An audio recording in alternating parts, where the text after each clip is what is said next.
Hey guys, I tell you, one of the requirements when you make it to the Super Bowl for the players is that you need to spend a lot of time with the media. Notice I didn't say talk to the media because we saw what Seattle Seahawks running back Marshawn Lynch pulled. And you could tell in this building that the Seahawks fans thought that they had it when they were up by 10. Patriots came back. They thought they were going to witness Kearse be a hero for the second week in a row, but the rookie comes up bigger than anybody tonight. Mackey says hockey activity can start anywhere between 45 minutes to an hour after that last layer is sprayed. Well, the mad dash to get the best seat in the house has begun here. We're getting ready for the final Class C East semifinal session of the night. Number 3 Holton taking on number 7 Orono coming up. Steve will save you a seat late in the first, and Brunswick breaks on through to the other side. That's how it goes, right? That's how it goes. Will Bessie takes the handoff and goes 92 yards for the pleasure of treasure to make it 7-0 Brunswick. Another common theme, these players know this game is not going to be an easy one. The Ravens will present challenges. Vince Wilfork saying it's going to take 60 minutes to play this one, maybe even more. And we've talked about all the star power that will be inside the stadium tomorrow. Katy Perry, John Legend, Idina Menzel, but how about some local talent?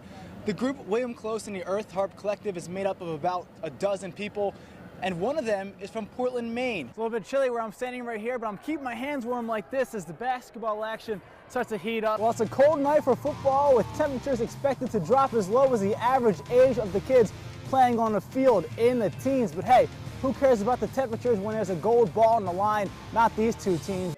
Hey, great job right there. And tell you one thing that's different too, they upgraded the menu. Last night I had mac and cheese topped with pulled pork. Only the finest here. I tell you, talking about basketball now, we had a quick turnaround after last night. The last game ended just past 11 o'clock. I didn't hear them practice it. I'm pretty sure she could do some of the let it go, let it go.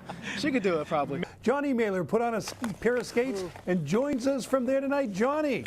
Hey, Bill, don't mind me out here, touch up my skills. Maybe I'll make the cut for the next winter games. Chances are slim, but as for this year's games, hey Black Bear fans, keep an eye out for 3 former UMaine hockey players. Well, it certainly won't be an easy weekend for the UMaine hockey team. They're taking on a pair of top 12 teams on the road. We'll check in with the boys before they head to Boston. You can really see that they were feeding off of that energy from the crowd, and that's so important when you have home field advantage like the Red Sox do tonight. 2 innings later, it's Mookie Betts. Is anyone else seeing a pattern here? His single to right allows Brock Holt to score from second to make it a 2-run game. 2 former UMaine football players that were part of last year's CAA title team have found themselves on an NFL practice squad. Well, coming up on News Center, a story that many thought was overinflated when it first started is actually starting to raise some eyebrows. We'll check in with Deflategate. 48 years is a long time to do anything, but 48 years chasing kids around on a field is just flat out crazy, unless you're Louis Pelletier. I caught up with a man who just couldn't find the strength to leave the football field even after half a century. Hey guys, I'll be your referee, Lou Pelletier. I'll be working behind the offense. I started in 1967, a couple of 3 years after out of college. Hey, let's play football, guys, have fun. 67 was my first full year, and I've been at it ever since. If you're doing the math, 1967 was 48 football seasons ago. That's how many years Lou Pelletier has been running up and down a football field. Who's down? First and goal. Reffing at the high school, collegiate, and semi-pro level. That's a touchdown. Through thousands of players and countless whistles, Lou has seen a lot of changes. The rule stresses has been mostly for safety and that kind of thing. There's been a lot of changes in the rules. Second down and 11.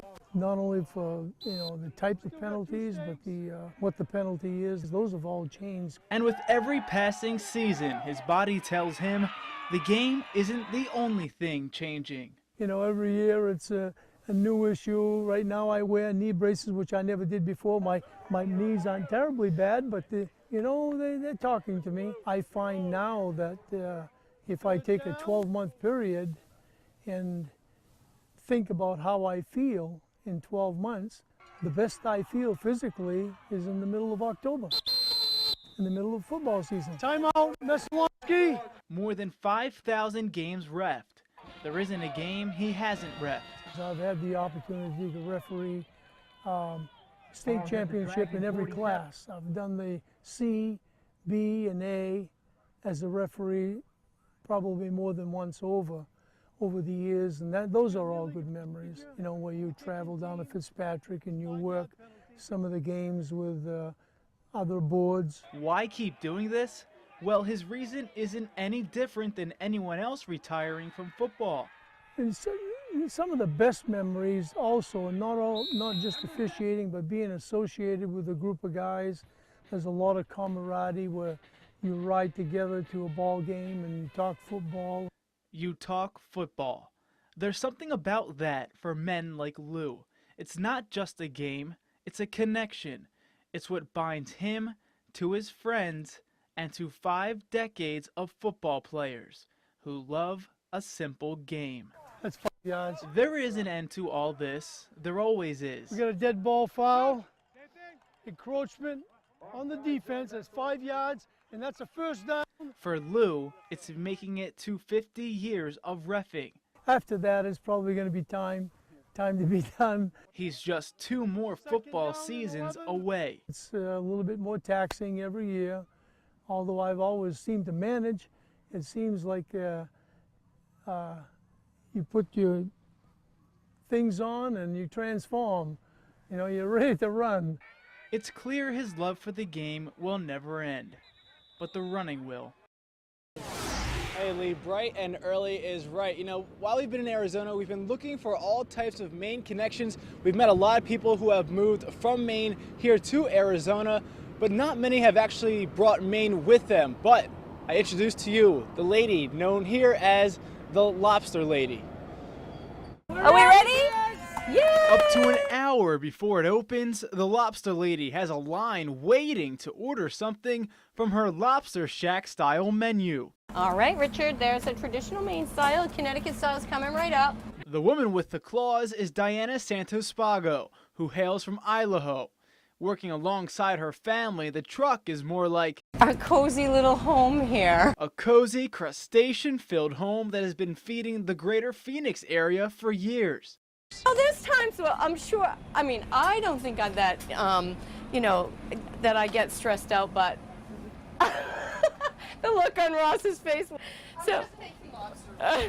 It all started when these Mainers were visiting relatives. We just saw that there was hardly anything in the way of really great seafood, and lobster was practically non-existent. So, you know, being lobster fishing family, we just thought, what better thing to do than to bring Maine lobster to the desert. Now, they split their time between the Pine Tree State and the Grand Canyon State. We get, you know, the best of both worlds weather-wise, and then we get the craziness here in Phoenix, and then we go back to Idaho, and it's a much more relaxed feeling there. And this lobster is the real deal, 100% Maine caught by the family itself. We were in September, we went up to Maine, and we went to Red Eats up there, and we thought it was comparable. Very good. Good lobster.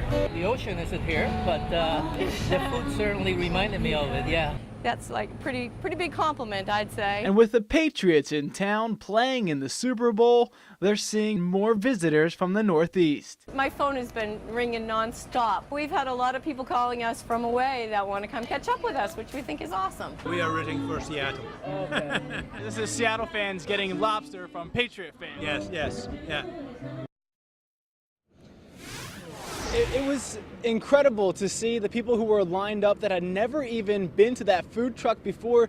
They heard about it, they needed to try it, and nothing was going to stop them from doing it. And Lee, how good did that lobster mac and cheese look? I got to make a couple more stops back there.